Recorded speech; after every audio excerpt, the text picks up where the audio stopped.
Along Route 66, there are tons of communities that were once a part of this active highway.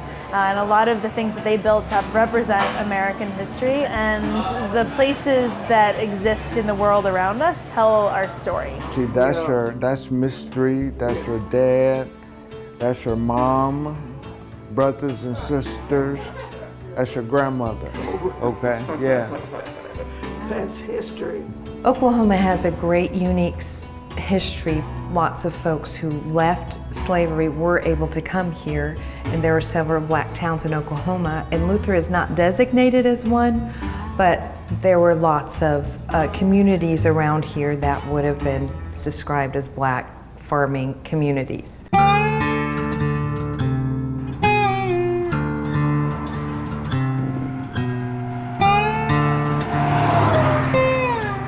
The Threatt Filling Station is located 3 miles east of the city of Luther, Oklahoma. And Luther is about 20 miles outside of Oklahoma City. The Threatt Filling Station was the only African-American owned filling station on Route 66 in the country. When I was a small boy, and I used to go outside about this age, and I would go out there and pump gas in cars to clean windshields, you know, and very polite to introduce myself to the customers, and if we were real nice, we would get a tip. It was located in between 2 sundown towns, which meant that, you know, people of color weren't safe or welcome in those towns after dark. There were actual signs that were up that these towns had placed on the outskirts of their town, saying that basically it said Negroes and Mexicans, you know, not welcome after sundown. Couldn't stay in a hotel at all in any of those cities. So fortunately, this was a place where they could come not only get some food, get some gas, but they could pull around behind the station, park there. Yeah, they could park there, spend the night. You know, and people, and they had little tables out there that they can camp and just take the time, if they want to stay 2 days or whatever, pack up and go to the rest of their destination. As being black, you had to deal with segregation, you had to deal with racism, because we was also, it's kind of like a walkie-talkie, the CB radios, they talk to one another from town to town. If you want respect, if you want to see a lot of love, just stop by Threatt Filling Station. Not only blacks, but even white. We was taught that what goes around comes around, and whatever you sow, that you're also going to reap.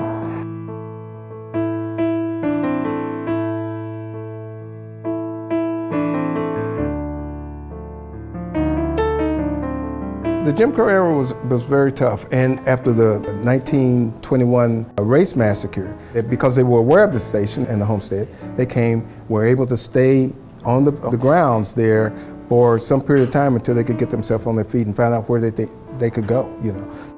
It was more than just a filling station. It was actually a part of the local community. But in the 40s and the 50s, and also in the 60s, the Threatt Filling Station was what you call a modern-day 7-Eleven, because when the neighbors from down the road, 2 miles down the road, 3 miles down the road, east side, when they come by Threatt Filling Station, not only that they can fuel up their tank with gas, but they get some Tiger, post office, cereal, milk, hot dogs. It was a place it was a convenience store that you can get anything you want. Every weekend, this place was booming. I mean, there were more people, and it didn't matter which race or nationality you were, you know, you were always welcome here. If you step on the outside, families that lived around here, they carved their names. They carved their names in the rocks, right? They just took a little knife out and carved their name out. And so we have a lot of names, right? There's some people dead and gone now, but they instill their memory within those rocks walls. And T-Bone, if I can remember, his last name was Johnson. but he just wrote Tebow. Tebow Johnson. Yes. Wow. And some of them got the date, July the 8th, you know, 5 a.m. God had plans for my grandfather when he bought that land to build that service station right over 66 Highway, because he didn't have no idea what he was doing, but he was led by God to build it at the right place for a special purpose, that to be helpful to people. As a story said, that grandpa, they would have all the neighbors would bring their wagons, and they would go down the road and get sandstone rocks like this, and just fill the wagons up and stock them up, and start building, Yeah, it was a quarry. Yeah, right? A sandstone quarry. That's right. And That's other right. people used to come and take sandstone from here. Yeah. That was one of the ways they helped survive. Yeah. But this is solid, and this has been here. This building has been here now for going on at least 100 years, right at 100 years. There was a ball field. The Negro Leagues were able to stop there, play ball, and that was a big deal. I mean, people came from all around the surrounding communities to watch the teams play. In my day, this was a bar, the Right. Bomber. This was the Brown Bomber. Yeah, okay. And people would come miles and miles. And on Saturday night, cars be lined up on both sides of the road, all the way down. A lot of your movie stars travel from East Coast to West Coast, and they stop by Threatt Filling Station. Gladys Knight, one of your greatest boxers, Joe Louis, because the restaurant next door to Threatt Filling Station, it was named the Brown Bomber. Reverend, can you tell us a little bit about Ulysses' personality? Ulysses? Yeah. Well, number one, he was a sergeant in the Army. This was one of his old helmets. Amen. I can imagine, feel how heavy this is. This is, yeah. Ulysses believed in doing everything good. He was the richest black farmer in Oklahoma. Every day he had 3 or 4 tractors going in the field every day. He had all the equipment. One time he had 300 hogs. He was a man that took care of business. I never forget when he talked my dad and my mom to come live with him out here to help him with the farm. I was 12. I had 12 brothers and sisters. And I was glad to get away from my brothers and sisters to come out and be with my Uncle Ulysses. You see what I'm talking about? Because I feel like I was in heaven. Oh, yeah. Yeah. And he took me to Luther, opened me a bank account up. I never had that before. Especially a young black boy coming out of 12 brothers and sisters, and bought me a brand new pair of overalls, just like his overalls, and a pair of shoes. And I feel so great. Aunt Elizabeth ran the filling station with my uncle Ulysses, and they ran it together there for 18 years. And she, after my uncle passed away, she ran it for about another 20 years. Aunt Elizabeth had to be a very strong woman. She was a local school teacher.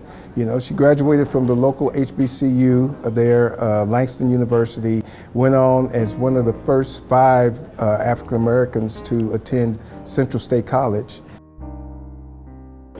And this is the award, but there were 5 blacks that integrated UCO, yeah, and she was one of the 5. Not all of them graduated though. They couldn't, some of them just, it was just too much. No, yeah, the bias that existed, it was just too much for them. When she went back to Luther, she taught there. She was able to just have a huge impact. The state of Oklahoma recognized Mrs. Elizabeth Threatt for the years that she taught school, and so she was well known because she she was well respected as she made that transaction from the black school to the all really Caucasian school. So when you were tiny Lisa, we won't say the year, in Mrs. Threatt's kindergarten class, as I understand it, she would have already opened the station and worked a few hours before she drove into town Yeah. and taught all day. Yeah, So she was very strict. She was. Very strict, and if you do anything wrong, she had a little stick. A ruler. Ruler. Yeah, Yes. The ruler? You got the ruler? I talked too much. And we were, I mean, like I was telling, I think it was Ed earlier, for whatever reason, kindergarten was only maybe 2.5 hours whenever I was in kindergarten. But we had to take a nap or at least close our eyes. It was quiet time or something. And I just had a real hard time with closing the eyes and not talking. You remember the school days? You remember books like this? Oh, yeah. Yes. This one they have her name, it's Elizabeth Threatt, 1971. That's probably her attendance. Well, yeah, and also she got all kind of records in here, tax, what she spent, and things like this. Yes, she had good handwriting. Oh, she did. Yeah, exactly. Her Beautiful handwriting. penmanship was bomb. Yeah. She was a perfectionist. Yes. Education was so important to Mrs. Threatt and her family because her father was an attorney, I believe. And I just remember her always saying that we could do anything that we wanted to do. All we had to do was set our minds to it and to not let circumstances get in the way, whether that be your birthright or whatever, that there was always a way that you could find a way to get that education. Old sewing machine. Yeah, her sewing machine. Yeah. One of the things, she was a seamstress. Yeah. And that's why I said this Also, had to yeah. be her sewing machine. So when I had my first child, Mrs. Threatt made a huge box full of handmade clothes that I still have, every piece. She just taught so many people. I think I saw somewhere that she had like 5,000 students. That's a lot of lives to touch. Tearing up, sorry. Threatt family started a Threatt Filling Station Foundation. We want to reopen the filling station as an interpretive center, a museum of sorts that can explain what it was like for people of color traveling Route 66 during the Jim Crow era. We've had a lot of support. We got together with a contractor who was local, a contractor who not only knows about the building, but also knew my aunt who lived in the building, who was also his teacher. And so it just all came together, by the grace of God. In 2026 is the Route 66 Centennial. Our goal is to be open for that.